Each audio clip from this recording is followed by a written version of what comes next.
Bayangkan, sebelum kamu lahir, otakmu sudah bekerja. Dalam rahim, miliaran sel saraf terbentuk setiap menit, menciptakan dasar dari siapa kamu hari ini. Saat kamu tumbuh, otakmu belajar mencintai, mengingat, dan bermimpi. Ia menyimpan tawa masa kecil, keputusan sulit di usia dewasa, sampai akhirnya perlahan mulai melupakan.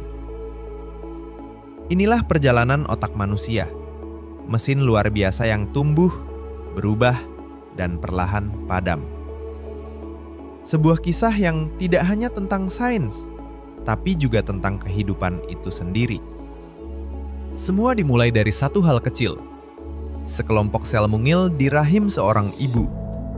Di minggu ketiga kehamilan, sel-sel itu membentuk tabung kecil yang kelak menjadi otak manusia. Dan dalam waktu singkat, otak janin memproduksi lebih dari 250.000 sel saraf per menit. Di trimester kedua, jaringan otak mulai terkoneksi. Janin mulai bisa merasakan suara, cahaya, bahkan detak jantung ibunya. Ilmuwan menyebutnya Symphony of Growth, orkestra kehidupan yang terjadi sebelum kita lahir. Penelitian terbaru dari Nature Neuroscience tahun 2024 bahkan menunjukkan otak janin sudah mulai aktif membentuk pengalaman bahkan sebelum lahir. Setelah lahir, otak manusia baru seberat seperempat dari ukuran orang dewasa. Tapi dalam 3 tahun pertama, ukurannya bisa 3 kali lipat. Masa ini sering disebut masa emas atau Golden Age, karena di periode inilah otak bekerja paling cepat, membentuk jutaan sambungan antar sel saraf setiap detiknya. Setiap suara, sentuhan, tawa, dan pelukan dari orang tua membentuk koneksi baru di dalam otak. Di masa ini, otak anak ibarat spons, menyerap semua hal di sekitarnya. Kasih sayang, stimulasi positif, dan rasa aman jadi bahan bakar utama bagi pertumbuhan otak. Tapi di sisi lain, stres, pertengkaran, atau pengabaian bisa meninggalkan jejak yang sulit dihapus. Penelitian dari Harvard Center on the Developing Child menunjukkan anak yang tumbuh di lingkungan penuh cinta punya bagian otak depan yang lebih kuat, bagian yang berperan dalam mengatur emosi, empati, dan pengambilan keputusan. Lalu, kita tumbuh menjadi remaja. Masa yang sering disebut paling sulit buat anaknya dan buat orang tuanya. Banyak orang tua bilang, anak saya berubah. Atau, kenapa sekarang jadi nakal, susah diatur.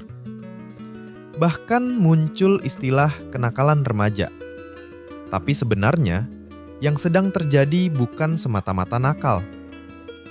Otak remaja sedang mengalami renovasi besar-besaran.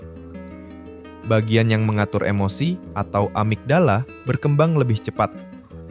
Sementara bagian logika dan kontrol diri atau prefrontal cortex masih dalam proses matang. Itulah kenapa remaja bisa tampak impulsif, gampang marah, tapi juga penuh ide, energi, dan keberanian. Otak mereka sedang belajar menyeimbangkan perasaan dan akal sehat. Menurut review terbaru yang diterbitkan di jurnal Developmental Cognitive Neuroscience tahun 2025, masa remaja adalah periode ketika otak sangat responsif terhadap pengalaman baru. Ini karena otak sedang mengalami proses penyusunan ulang, menyambung, memangkas, dan memperkuat koneksi antar bagian, tergantung dari lingkungan tempat remaja tumbuh.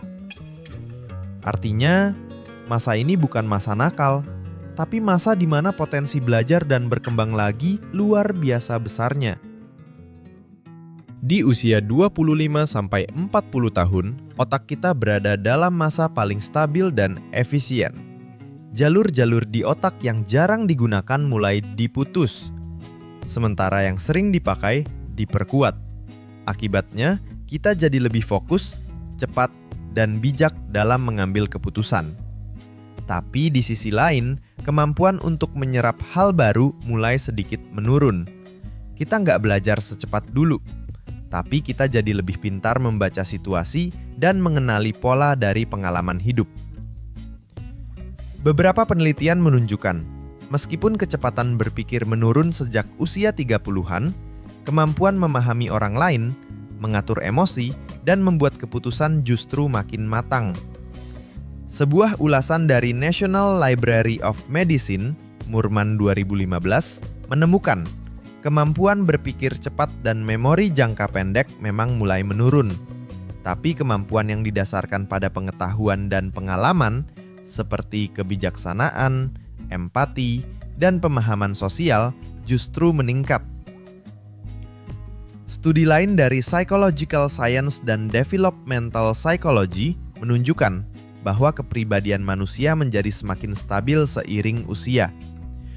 Setelah usia 30-an, perubahan tetap bisa terjadi, tapi lebih halus dan perlahan dibanding masa muda.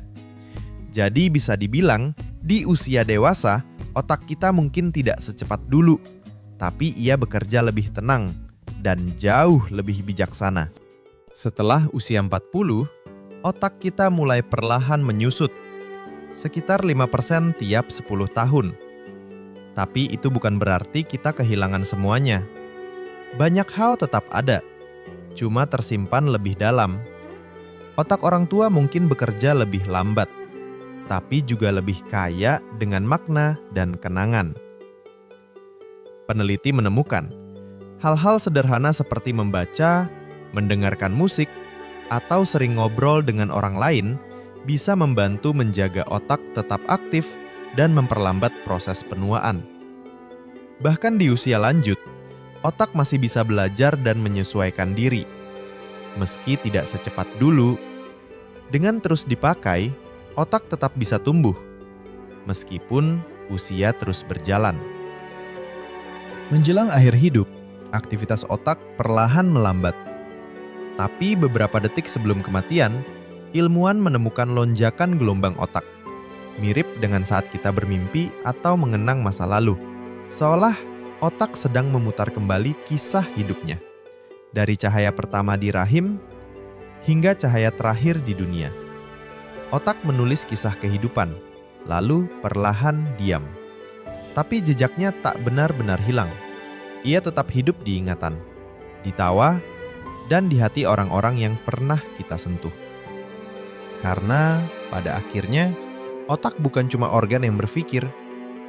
Ia adalah rumah bagi seluruh diri kita. Tempat cinta, luka, dan makna bertemu. Dan meski tubuh berhenti, cerita dan kasih yang pernah kita bagikan tetap hidup.